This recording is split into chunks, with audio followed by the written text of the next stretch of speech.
I cut my business trip short just in time for Valentine's Day, planning to surprise my wife, Sabrina, with a custom Rolex. Something exclusive, hers and hers alone. The boutique associate greeted me with a teasing smile. "Mr. Harrington, you and Ms. Lowell are always so in sync." She was just in yesterday and picked up a matching set, said it was for her Valentine's gift. I froze. A flicker of something dark twisted in my chest. Last night, her assistant Tyson had posted a Rolex on Instagram with a smug little caption that hit differently now. She said from now on, my time belongs to her. My fingers moved before my brain could catch up. I hit Sabrina's number. The call picked up on the second ring. But it wasn't her voice. "Yeah? Who is this? Why are you calling after hours?" "Ms. Lowell just finished work and she's in the shower. Call back tomorrow." I let out a cold laugh. "Who am I?" "I'm your boss." A beat of silence. Then I added, razor sharp. "Tell Sabrina you're both fired. Don't bother showing up tomorrow." I hung up without waiting for a response.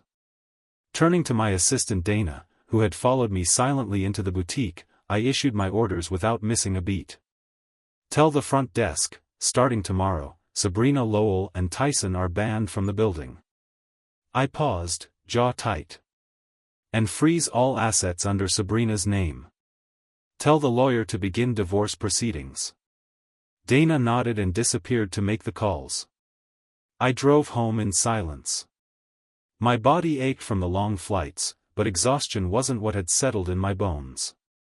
When I opened the front door, I stood still for a moment, staring at the living room. Tyson had been in this space. Breathing the same air I did. Sitting where I sit. I turned away and walked straight to the guest bedroom. I couldn't sleep where he'd been. Not tonight. The next day, I didn't get out of bed until the afternoon. My phone screen was frozen for a solid 30 seconds before it finally came back to life, buried under a flood of missed calls and texts from Sabrina. Hundreds of them, spanning the emotional spectrum. Last night's gentle probing turned into this morning's frantic demands. I cleared them all with one tap. After replying to a quick message from Dana, I headed to the bathroom to wash up, then made my way downstairs for a late lunch. I hadn't even touched the dining chair when one of the house staff approached, phone in hand. "Mr. Harrington, Ms. Lowell asked me to give you her call. She says it's urgent." The meal wasn't ready yet, so I took the phone without a word. I didn't even get a chance to say hello before her voice exploded into my ear. "Lucas. What the hell is wrong with you? Do you have any idea how humiliated I was at the office today because of you?" Her voice was shrill, furious, laced with panic and pride all at once. And just like that, the good mood I'd built up after my first full night of sleep in weeks evaporated. The fury I'd swallowed down last night clawed its way back up. I let out a cold, joyless laugh. "Sabrina," I said, my tone like ice, "you might want to remind yourself of your place. This isn't about you being embarrassed anymore. And if you ever speak to me in that tone again, I promise, losing face will be the least of your problems." I ended the call without waiting for a reply. A few minutes later, the phone rang again. Sabrina's voice was still laced with anger, but this time, it was restrained, calculated. "Lucas," she said tightly, "I went to the office this morning and the front desk told me I was fired. They wouldn't even let me through the lobby. What the hell is going on?" I reached for the single sunflower awkwardly sticking out of the floral arrangement on the table and pulled it out, setting it aside. My voice was even, almost bored. "Just like you said. You were managing Cloudcrest Technologies while I was out of town. Now that I'm back, doesn't it make sense to hand things over?" She drew a sharp breath. "And Tyson? He beat out dozens of candidates for that job. You're firing him because he answered the phone without calling you, sir?" Her tone spiked, righteous indignation boiling over. My reply cut through like ice. "Him? I scoffed. Funny, I don't remember ever hiring an assistant who wears matching Rolexes with his boss and spends the night in her bed. Silence. For a long beat, she didn't say anything. When she finally spoke, her voice was small, shaken. You know? She rushed on before I could answer. The watch was a company bonus for Tyson, and he stayed over because it was pouring and we live halfway up a hill, there were no cars available, and he slept on the couch. I swear, I didn't sleep with him. I cut her off, my voice flat. Emotionless. What about last night? She didn't hesitate. Nothing happened last night either. We had a client dinner and booked 2 separate rooms. His shower broke, so he came to mine to use the bathroom, that's it. She scoffed. Come on, Lucas. Seriously? You cursed him out for just answering the phone, then threatened to fire him? I'm a married woman, for God's sake. There's nothing going on. I let out a dry, humorless laugh. Right. Leaning back in my chair, I exhaled sharply, my patience thinning. Sabrina, do I look like a damn toddler to you? It was raining and you couldn't get a car. Since when do we not have a driver? Hotel shower broke, and you couldn't call the front desk to switch rooms? You really think 6 months in Europe made me blind? My voice dropped, colder now, the kind of cold that comes with betrayal and too much time to think. First month I left the country, you bought him a condo near the office. $3 million. 3 months ago, you gifted him a Ferrari. And last month, you flew him to Hawaii on a business trip, on a private jet. I could practically hear her silence on the other end. You think just because I wasn't here, I wouldn't see what you've been doing? I slammed the final line, every word ice-edged with rage. Sabrina, what the fuck kind of idiot do you think I am? The more I spoke, the more furious I became. Finally, I snapped. He gives back the house and the car. Today. Or he's going to jail, and you'll walk away with nothing. Sabrina's voice cracked with desperation. I didn't give him anything. The house and the car, they were just loans, temporary, I swear. And besides, she added quickly, my mother's been begging us to have a baby so she can parade it around to her friends. If we divorce now. I cut her off, my voice sharp and cold. What did you think was going to happen? If you hadn't stopped just short of screwing him, we'd already be facing each other in court. And with that, I hung up. No more chances. No more debate. I finished lunch in silence. Didn't go to the office. Instead, I took the elevator down to the basement and spent the afternoon in the gym, burning through my rage, 1 rep at a time. The next morning, sweat still drying from a killer workout, I pushed open my office door feeling lighter than I had in days. Then I saw it. And the fury came roaring back. Sabrina. Flat on the office couch. Pinned under her assistant. Tyson. They scrambled apart as soon as they saw me. Lucas, wait, I can explain, she cried, shoving Tyson off her like he was some accidental tumble, not the man she'd flown to paradise. Tyson hit the floor hard, yelping as his elbow cracked against the corner of the table. But Sabrina didn't even glance at him. Not once. Not now. Sabrina rushed to explain, her voice pitching higher in panic. Lucas, I swear, nothing happened. He twisted his ankle and, he just tripped and fell on top of me, that's all. Shut up. I yanked my arm away from her outstretched hand, my voice so cold it could cut glass. Who the hell let you in? Didn't I make it clear, you're both fired? Just then, Dana appeared, escorting the front desk receptionist, Lila, who looked like she might collapse from nerves. Lila's face was ghost white as she stammered, Mr. Harrington, I didn't know what to do. Ms. Lowell and Mr. Reddick refused to leave. They stayed in the lobby all morning. And then someone from one of our partner firms showed up, and Ms. Lowell used the distraction to slip in with them. I was scared to stop them. I closed my eyes for a moment, forcing down the storm inside me. Then nodded at both of them. Go on. It's not your fault. Get back to work. Once they were gone, I turned back to the room. Sabrina stood frozen in place, eyes begging for mercy. I ignored her completely and started walking through the office. The bookshelf now reeked of that cologne I couldn't stand, cheap and overbearing, someone's idea of masculine sophistication. The spot where a framed photo of me and Sabrina used to sit now held a glass sun ornament, gaudy and childish. Even in the lounge closet, I found a man's jacket hanging inside. It wasn't mine. Tyson suddenly choked up, tears welling in his eyes like he'd just been hit with the worst injustice in the world. Mr. Harrington, please, you've got it all wrong. There's nothing going on between me and Ms. Lowell. That jacket in the closet? I just forgot to take it home last time, that's all. Sabrina instantly stepped in front of him, shielding him like he was some fragile thing that needed protecting. Lucas, enough. He's just a kid. Do you really have to glare at him like that?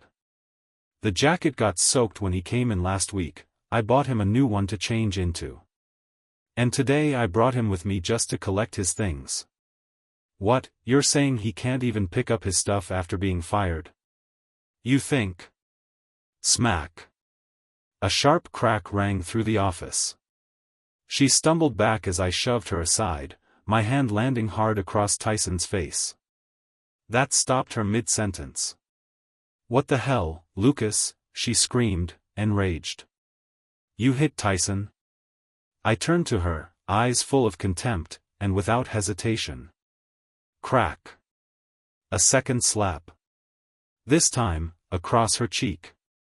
She gasped in shock, staggering backward. You're asking why I hit him? I growled. What, you think you're off the hook? That little shit had the balls to twist the truth and try to make me the fool, so he damn well better be ready to take a hit for it. There was still a client meeting scheduled upstairs later that afternoon. Tyson stood sniffling, one hand clutching his cheek. Sabrina's face was flushed red, the outline of my slap burning bright across her skin. Neither of them looked remotely presentable. I gave her a cold stare. You want to keep making a scene in here, or are you coming home with me? Her jaw tightened. Rage and humiliation twisted across her face, but in the end, she swallowed it. Wordlessly, she followed me out. In the parking garage, she took the keys from me and slid into the driver's seat. Tyson, unbelievably, tried to pull open the passenger door. Get the fuck out of here. I barked the word so loud it echoed off the concrete walls. My car doesn't take passengers like you. Lucas. That's too much, Sabrina snapped, shooting me a look of disgust. You're being cruel. I let out a sharp, bitter laugh. Cruel?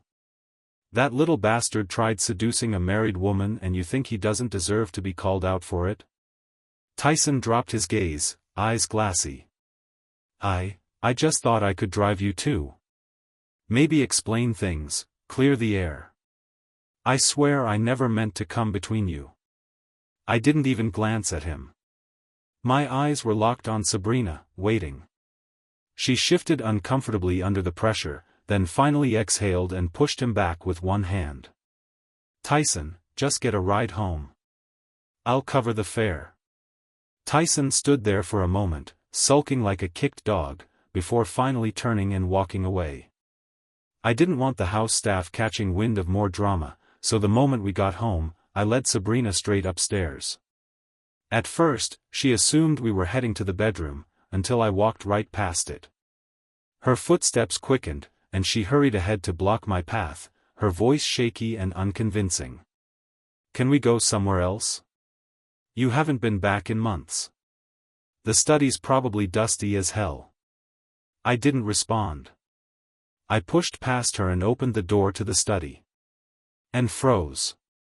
Rage exploded through my skull like a landmine. My father's portrait, knocked off the wall, lay face down on the floor. Smeared across it was some kind of black, solidified gunk. The desk and floor were covered in old papers, all stained with crusted yellow marks. And the smell. It was overpowering, something rank, sour, and animal. Like dried urine mixed with rot. I gagged, fury choking my throat.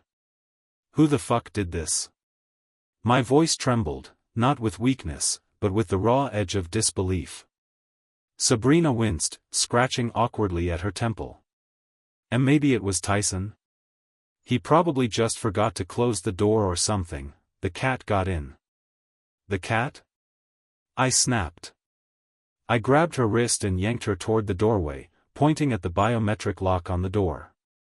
This lock uses the same encryption as a damn bank vault. No one gets in here without a fingerprint, yours or mine. You want to stand there and tell me this was an accident? Babe, please, calm down, Sabrina said, trying to soothe me. Tyson's cat is usually really well behaved. That day, he brought over some documents for me to sign. He wasn't feeling well, and I think we just forgot to take the cat when we left the study. I pointed to the wall where my father's portrait used to hang, now bare and smudged. There's nothing else hanging on that wall. No shelf. No ledge. You want me to believe a cat jumped 6 feet straight up and knocked that down? I didn't wait for a response. And the documents, I added, stabbing a finger toward the scattered mess on my desk. Before I left the country, I locked everything in the safe. So why the hell are they out here now? Sabrina opened her mouth but no sound came out. Nothing. Then, suddenly, Tyson appeared in the doorway. Without a word, he dropped to his knees and slapped himself across the face, again and again. I'm sorry, Mr. Harrington. It was all my fault. I'll pay for the damages. Please, it had nothing to do with Ms. Lowell. Don't take it out on her. My voice was like steel. Who let you in? Tyson looked up, flinching, but there was something behind his eyes. Something he couldn't quite hide. Smugness. Satisfaction. Back when I used to bring over contracts for Ms. Lowell to sign, he said carefully, I always had to bother the housekeeper to let me in. But later, Ms. Lowell had my fingerprint added to the door lock system. I let out a cold laugh and turned toward the smart panel on the wall. Alexa, I said, my voice calm but sharp, call 911. Okay. Contacting emergency services now. Cancel the call, Sabrina shouted. Alexa, cancel. Call cancelled, the system replied. Sabrina spun toward me, her eyes wide with panic now. Lucas, are you serious? You're calling the police over this? Her voice climbed into a shrill pitch. Tyson already said he'd cover the damages. Why are you still making this into a circus? She took a step forward, arms crossed defiantly. Let's be honest, you're jealous. You've been out of the country for months, and Tyson was here. For me. You couldn't stand that someone else was around while you weren't. Well, I'm telling you one last time, nothing happened between us. And I will not let you use him as your punching bag. Her spine straightened with each word, feeding off her own indignation. I reached for the glass on the end table and hurled it at the wall just behind them. It shattered into pieces, the sound sharp enough to make them both flinch. Compensation? I snapped, my voice razor-edged. You think this is about money? Would you accept compensation if someone let their damn cat shit on your father's portrait? You think he can buy his way out of this? You think I need his pathetic apology, or his cash? Sabrina instinctively shielded Tyson, who shrank behind her in terror. She exhaled hard and rubbed her temples in frustration. Fine. You're still furious. I can't talk sense into you like this. Have your staff make a list of what was damaged. Since I'm the one who let him in, and he can't afford to pay for any of it, I will. I let out another cold laugh. Compensation? Sure, I said, voice like a blade. Let's get divorced first, then we'll see how much your money can actually cover. At the word divorce, Sabrina snapped like a cat whose tail had just been stepped on. Why do you always go there? She hissed. She let out a sharp sigh, then added, like she was tossing a bone to a barking dog. Fine. I get it. This is really about you not being able to stand Tyson. I'll take him with me. He won't bother you again. He'll figure out a way to pay you back, all right? But stop throwing that word around. Divorce. I don't care how much I love you, no one can survive being threatened like that over and over. She didn't wait for a response. She just turned her back on me. And walked out. Taking him with her. Leaving me standing there, alone in the wreckage. Personal life falling apart or not, the company still needed me. Deals to finalize. Teams to manage. Crises to put out. The next morning, I arrived at the office ready to shift gears, only to find that my access card wouldn't unlock the elevator. I scanned it again. Nothing. I stepped back, frowning. What's going on? I asked the front desk, voice calm but tight. But before the receptionist could answer, the elevator dinged. The doors slid open. And out stepped Tyson. The moment he saw me, Tyson clutched his chest like a bad actor in a high school play. Oh my, he gasped theatrically, Mr. Harrington. I thought you were removed from the board. What are you doing here? He flashed a smirk. Ah, right. Forgot to mention.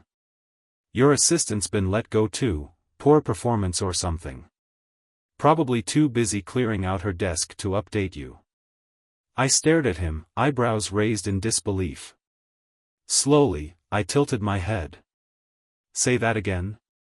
I asked, voice low and dangerous. What do you mean removed from the board? Just then, the elevator behind him opened again. Sabrina stepped out, heels clicking against the marble, flanked by a cluster of board members trailing in her wake. She spotted me and immediately moved to shield Tyson behind her, like I was some kind of threat. Her voice was cold steel. That's right, Lucas. You've been officially removed as CEO. We just held an emergency board meeting. A motion to revoke your position was passed, unanimously. Effective today, you're no longer required to report to the office. Just stay home and enjoy your dividends. I let out a dry, sharp laugh. Removed? I repeated, voice rising with incredulous fury. I built this company from nothing. Brick by brick. I still hold the largest equity share. On what planet do you think you can fire me? Around us, the shareholders went quiet. No one met my eyes. Every single one of them looked down. Avoided. Ashamed. Cowards. Sabrina rolled her eyes, clearly done playing nice. You do own 40% of the company, she said flatly, but don't forget, the rest of us collectively hold 60%. This is a board-governed company, Lucas. 4 to 6. The math isn't hard. Even if we had invited you to the meeting, your presence wouldn't have changed the outcome. I looked around the room. That's when I saw it clearly for the first time.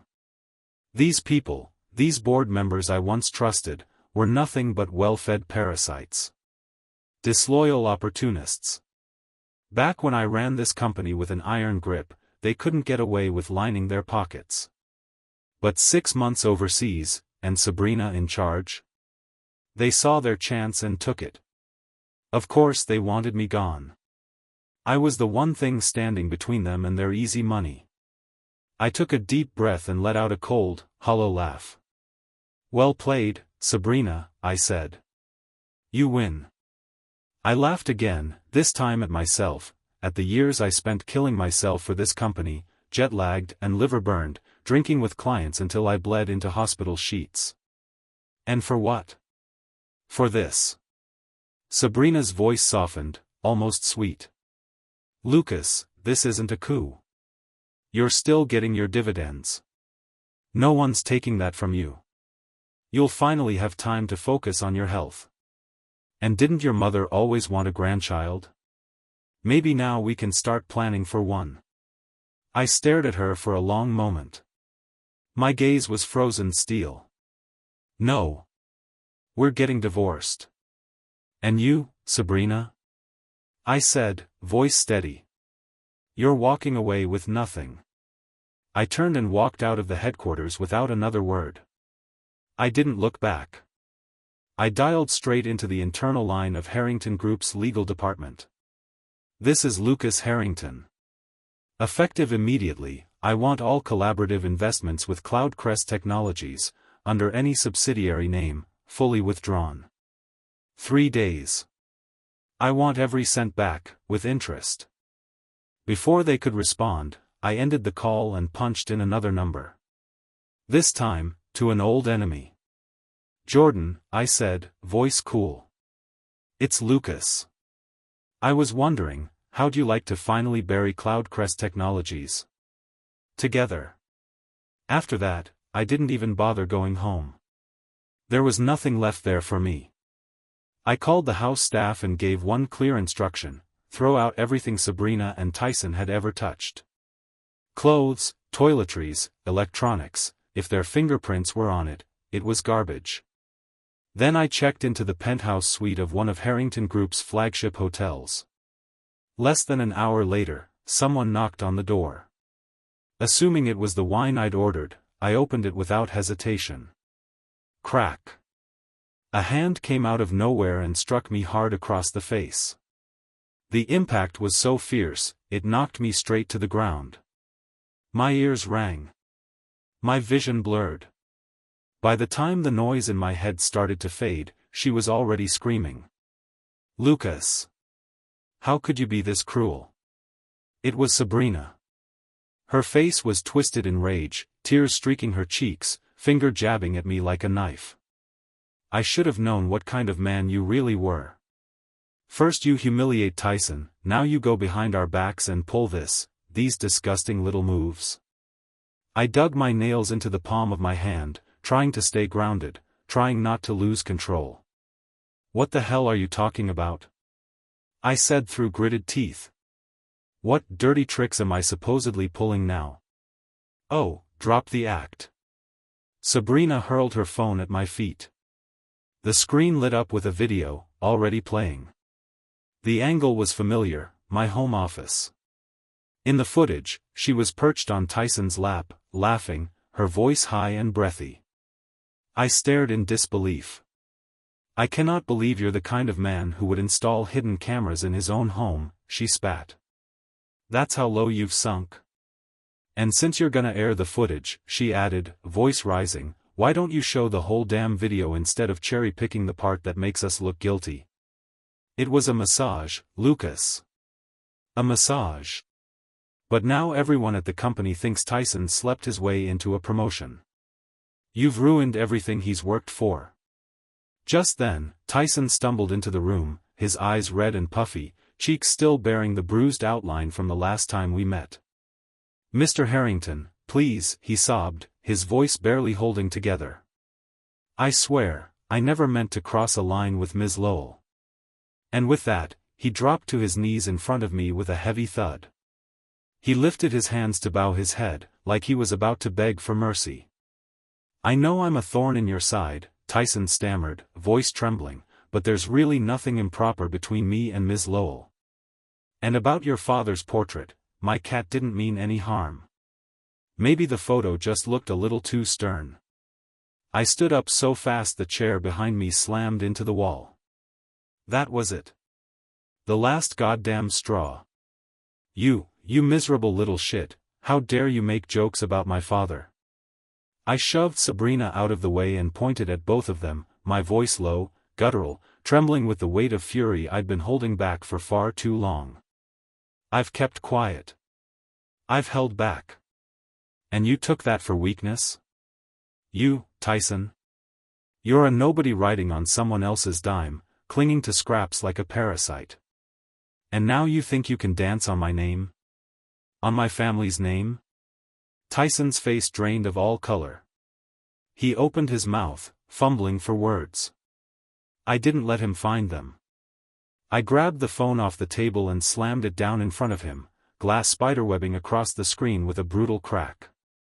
You want to apologize? Then do it. Kneel. Bow your head. And apologize to my father's memory, right now.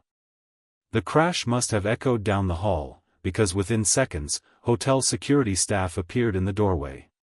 They paused. And then stopped moving. No one dared step forward, not when they saw who I was. Sabrina finally snapped out of her shock and lunged forward, grabbing my arm in panic. Lucas, stop. You're losing it. I yanked my arm free from her grasp and let out a bitter laugh. Now you care about him? He drove the car I bought with my money. Slept in a house I paid for. And then he defiled my father's portrait, and you're just now worried about his feelings? Tyson stumbled backward, his voice barely audible over the panic in his throat. I'm sorry. I really messed up. Messed up? I echoed, stepping closer. Then, crack. A brutal, open-handed slap landed across his face, loud and sharp as a gunshot. That's for my father. Tyson clutched his cheek, retreating further, whimpering like a wounded animal. Please. Mr. Harrington, have mercy. Sabrina lunged between us again, shielding him with her body, voice shaking now. Stop. Please. Are you trying to drive him to his death? I stared her down, my voice glacial, hollowed out by betrayal. Drive him to his death? When he was sitting at my dining table, drinking my wine, basking in everything I built, did either of you think of me? I shoved her aside, hard. She crashed into a side table, knocking it over with a loud thud. A red welt bloomed on her temple where it struck the corner.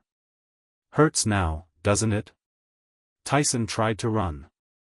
I grabbed him, slammed him to the ground, and pressed my foot to his chest. He screamed, a shrill, high-pitched squeal, half pain, half panic.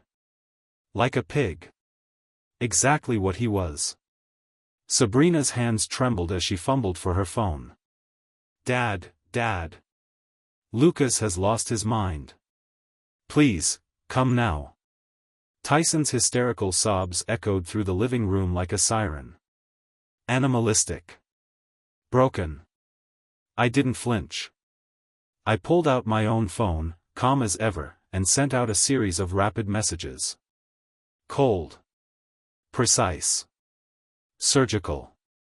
Sabrina had barely ended her call when Tyson, still on the floor, tried to crawl toward the couch. He looked up at me, red-faced, swollen, lips trembling with rage and fear. You're done, Lucas, he spat in a hoarse whisper. When her father gets here, he's gonna destroy you. I leaned down, grabbed him by the collar, and forced him back to his knees. Good, I said, voice cold as a blade. Let's see if he's man enough to try. You've completely lost it. Sabrina screamed, pulling Tyson into her arms like he was the victim here. Beating up Tyson like this, what kind of man are you?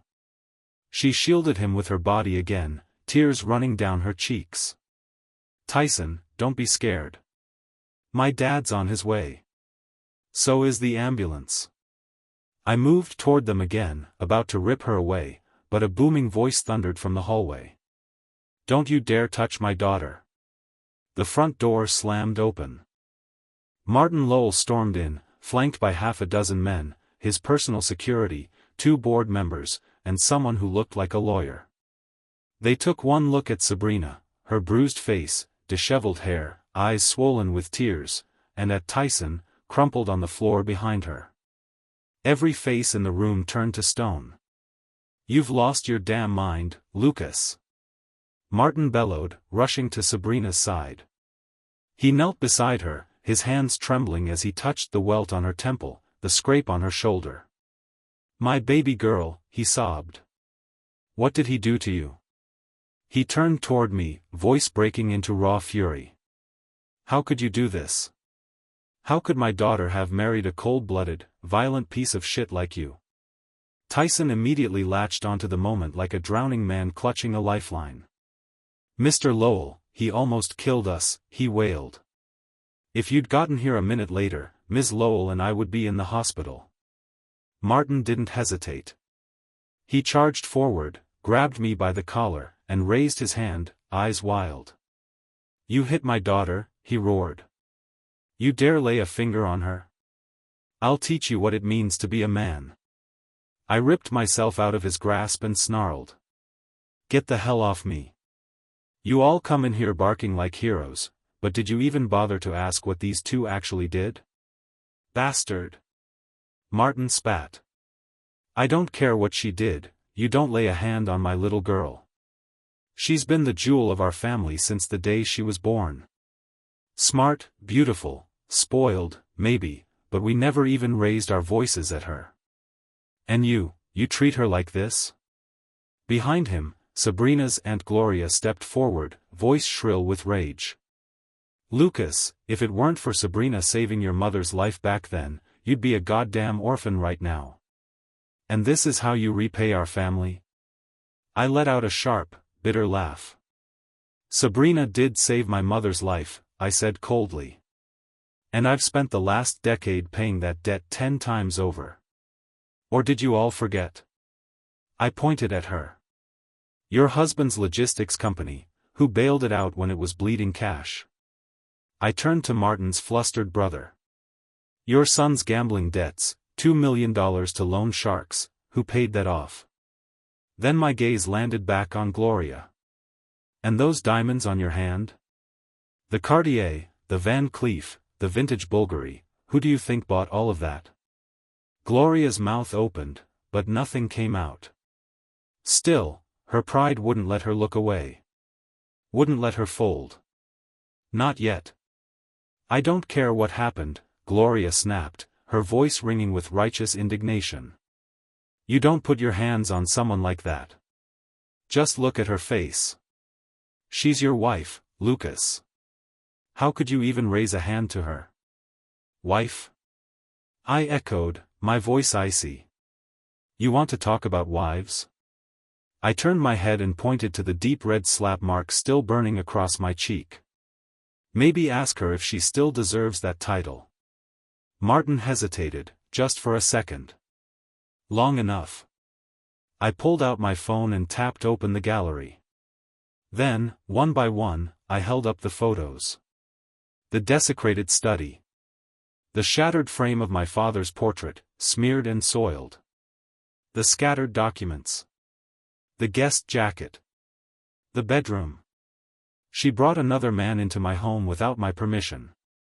Let his cat piss on my father's portrait.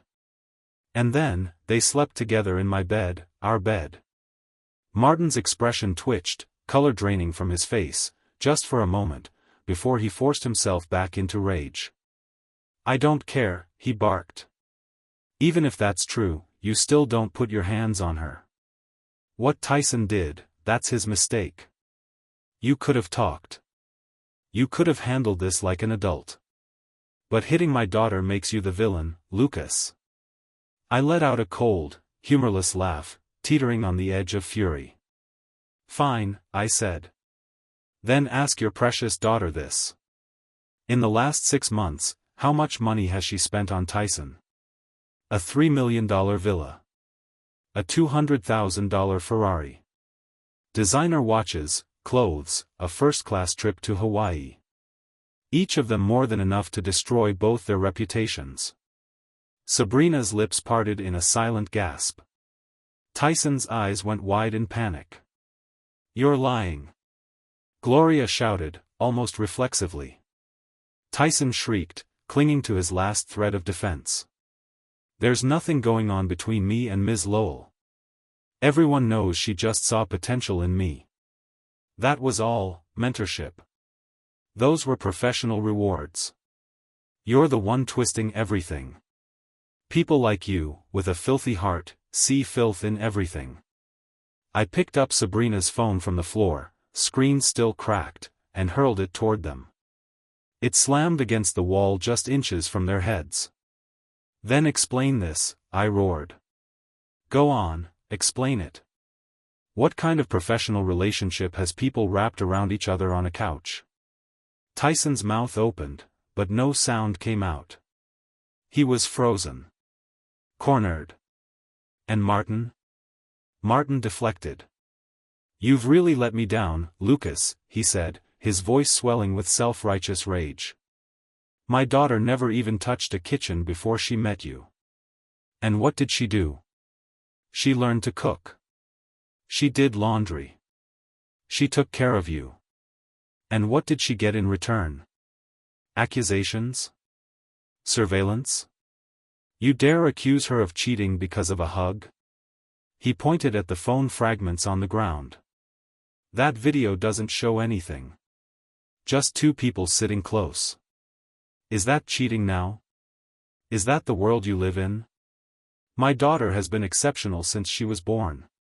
Every single person who's ever met her says so. She's a company president. Men have lined up to propose to her. If she hadn't genuinely fallen for you, I never would have let her marry someone like you. But you? You never deserved her. You don't know how to appreciate her." I didn't respond. I was done talking. Instead, I pulled out my phone, tapped a few times, and cast a video onto the room's 75-inch television. Within seconds, the massive 85-inch screen lit up. The room fell silent. Then came the images, raw, graphic, undeniable. Sabrina and Tyson. Entwined in a hot spring. Kissing. Moaning. Moving in sync like no colleagues ever should. Sabrina let out a scream. "No! This isn't real, this can't be real." She scrambled for the remote, then slammed the power button. The screen went black. "I had them erase that night's footage after we sobered up," she shouted, voice cracking. I folded my arms, my voice a razor-thin whisper of mockery. "Oh, they did erase it. The staff member you paid off did exactly what you asked. Problem is," I leaned in slightly, eyes locked on hers, "you picked the wrong employee. She didn't know the surveillance system stores a backup file, in a hidden partition. And guess what? My sister, Sophia, happens to be the silent partner behind that hot spring resort. She saw the footage. Had it clipped. Sent me the highlight reel this morning." I held up my phone. "I can play the rest, hell, I can airdrop it to the whole goddamn boardroom if you'd like." Tyson screamed. "No, no, no, no." He lunged for me like a rabid animal. But hotel security moved faster, pinning him to the ground before he could touch me. Martin had turned ghost pale, his hands trembling as he leaned closer to Sabrina. His voice was low, choked. "Is it true? Is that video real? If it is, and you two divorce, you're done. You'll lose everything." Sabrina's face went from crimson to white. Panic set in. "No, Dad, listen to me, please, don't believe him. That video's fake. It's deep-faked. You know, the AI stuff, they used my face, swapped it in." She reached for my phone again, desperate, shaking. I stepped back easily, out of reach. My voice was calm. Controlled. I was done playing nice. "Whether it's real or not," I said coldly, "the police will decide that. But one thing's certain, we're getting divorced. And you, Sabrina? You'll walk away with nothing." Her face drained of color like someone had pulled the plug on her blood supply. Around her, the room darkened with tension. Martin and the others stood frozen, their earlier rage evaporated into shame and unease. Then Martin lurched forward, grabbing my arm with both hands, his tone suddenly cloying. "Lucas, listen. Sabrina must have just had a lapse in judgment. You two have been together for years, all that love, all that time. I pulled my arm free with a disgusted laugh. A lapse in judgment? You mean this kind of lapse? I pulled up another video on my phone. And tapped play.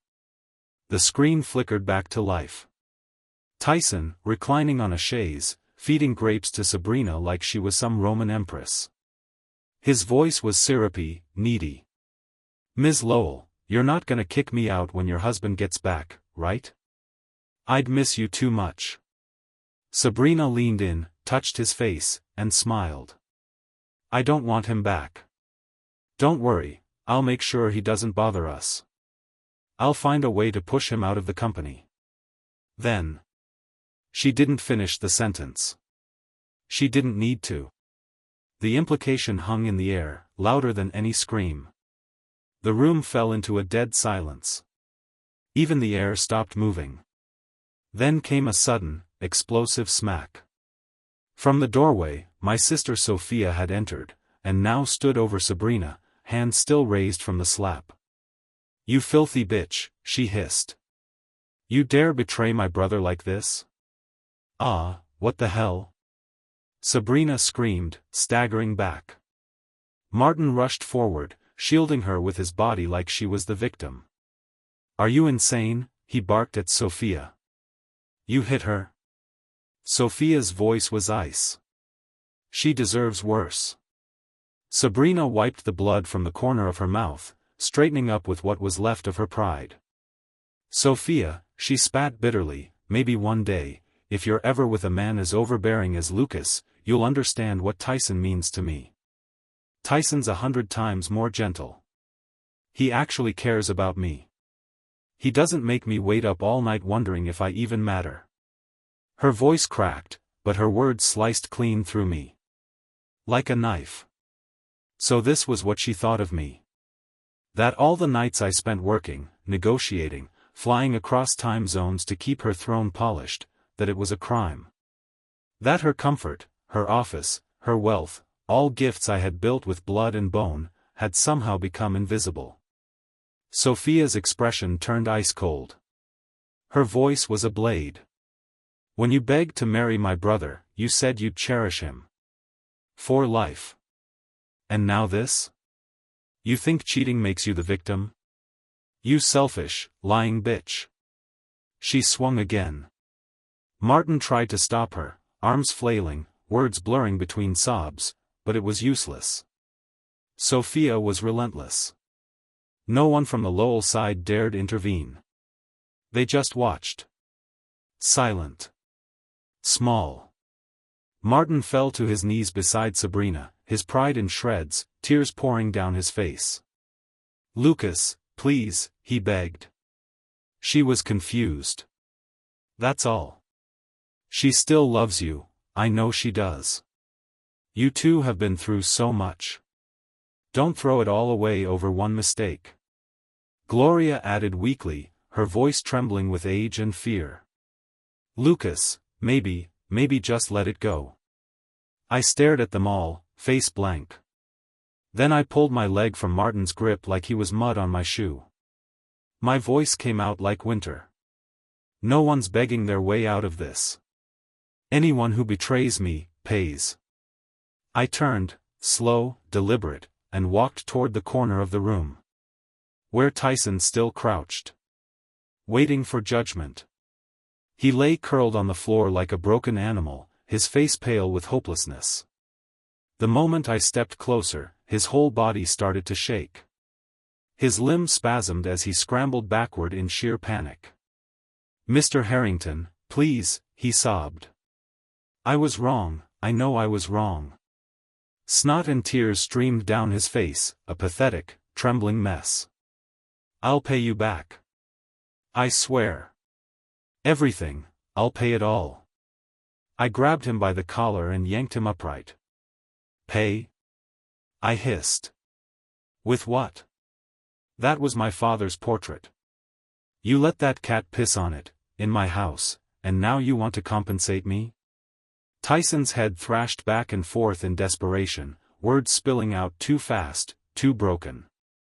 It wasn't on purpose. It was the cat, she didn't know any better. I'll bring her to you, do whatever you want. Just don't. Didn't know better? I let out a cold, bitter laugh, and slammed him to the ground. He screamed. Loud. His body convulsed as he lay trembling, clutching his ribs. Oh, the cat didn't know better? I said, circling him like a predator. And what about you? What's your excuse, Tyson? What IQ level are you hiding behind? Because even a cat needs a command. And we both know you gave it. He whimpered like a dying dog and crawled, dragging himself across the floor toward Martin. Help me, please, help me, don't let him kill me. Martin, who'd always known which way the wind blew, looked down at the man groveling at his feet. And then... crack. He slapped Tyson across the face. Hard. You pathetic little bastard, he screamed. If it weren't for you, none of this would have happened. My daughter, my family, ruined because of you. Tyson didn't even lift his hands to shield himself. He was done. His face was swollen beyond recognition. Blood trickled from his lip. He didn't dare move. I stood back, arms folded, watching. Silent. Unblinking. Then, from the hallway, a hotel staff member stepped forward and quietly approached me. Mr. Harrington, the police have arrived. They're waiting downstairs. I gave Sophia a look. She was still shaking with rage, about to go for one last swing. I lifted a hand to stop her. Sophia calmly wiped her hand clean. Then snapped her fingers. The double doors swung open. Two men entered, one in a dark suit with a briefcase, the other carrying a stack of thick, bound documents. A lawyer and a public notary. They had been waiting. Their polished shoes clicked ominously against the marble floor, each step slicing through the silence like a blade. Each step pressing heavier on the chests of the Lowell family and the crumpled heap that was Tyson. Sophia spoke without emotion. Proceed. The lawyer adjusted his glasses and began reading from the top sheet, his voice clinical, precise, utterly devoid of warmth. Per Mr. Harrington's directive, Harrington Group hereby announces the full and immediate withdrawal of all investments previously allocated to Cloudcrest Technologies Group. Additionally, Cloudcrest Technologies Group is ordered to repay the principal and interest in full, with a 10% penalty clause as stipulated in the partnership contract. A murmur rippled through the room. The lawyer continued without pause. Furthermore, Ms. Sabrina Lowell and Mr. Tyson Reddick are jointly liable for damages to the Harrington estate, including but not limited to, artwork, furnishings, custom installations, and irreplaceable heirlooms. The total claim for damages is estimated at $150 million. $150 million? Martin's voice cracked like dry wood. He dropped Tyson like a bag of trash and turned, face ashen, trembling. We don't have that kind of money. Where the hell are we supposed to get that? I smiled coldly from across the room, arms still crossed, unbothered. Can't pay? I stepped forward slowly, letting each word fall like a sentence. Then get ready to watch your daughter rot in prison. Martin staggered forward, pale as death. Lucas, please, he begged, voice thick, broken. You can't do this. You were husband and wife. You loved her once. 100 days of kindness, Lucas. That's what they say. You don't just throw that away. I looked him dead in the eyes. And cut him off. We'll be divorced very soon. Then I won't owe her, or you, a damn thing. Martin broke down completely, sobbing as he clutched the edge of the sofa for balance. Lucas, please, he wailed. For the sake of what Sabrina did for your mother, please let our family go.